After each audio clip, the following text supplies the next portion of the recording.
चौक मधुबनी।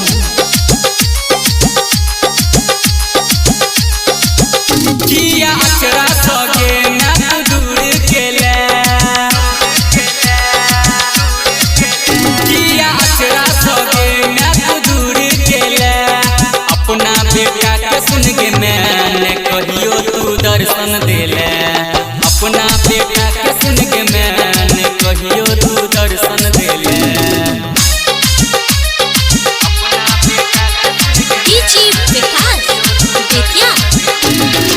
माँ Janaki recording studio पिटोला चौक मधुबनी। सब दिन पूजलो, सब दिन पूजलो, सब दिन पूजलो तोहर चरण तैयो नहीं देला दर्शन।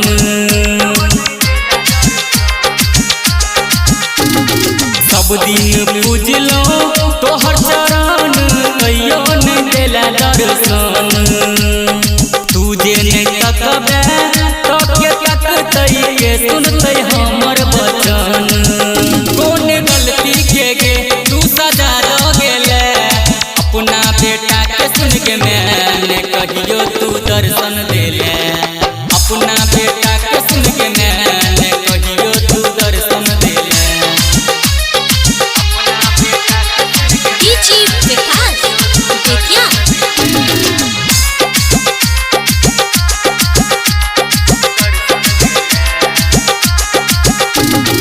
अपना बेटा के, अपना बेटा के, अपना बेटा के सुन के मैया जल्दी सकोर लगाबै गैया। अपना बेटा के सुन के मैया जल्दी सकोर लगाबै। अक्षरा के छाँव में हमारा के मैया जल्दी सकोबै नुकाबै। अपना बेटा के सुन के मैंने कहियो तू दर्शन देले, अपना बेटा के सुन के मैंने कहियो तू दर्शन देले।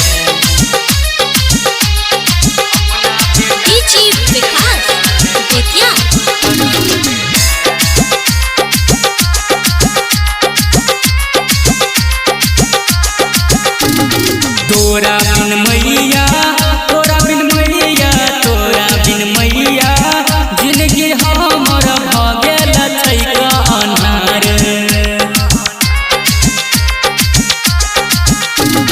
तोरा बिन मैया हमर जिंदगी भ गेल छै अन्हार। तू जे नहीं करबे हमरा दुलार त के करतै हमरा दुलार। किया अंकित के गे तू बले को देले, अपना बेटा के सुन के मैंने कहियो तू दर्शन दे।